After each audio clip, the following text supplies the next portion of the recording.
Good morning guys, অনেকদিন পর fresh সকালে ফ্রেশ একটা ছোট্ট মিনি ব্লগ নিয়ে চলে আসলাম। সবাইকে জানাই দিল সে স্বাগতম।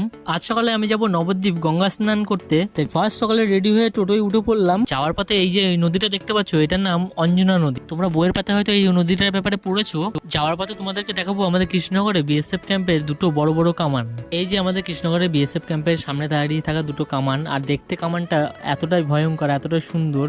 আরে বাস, এইদিকে তো আলাদাই ব্যাপার। আমাদের কৃষ্ণনগরের রাস্তাঘাট অনেক উন্নতি হয়েছে, বেশ দেখে ভালোই লাগছে। মনে হচ্ছে আমাদের কৃষ্ণনগর একটু একটু করে উন্নতি হচ্ছে।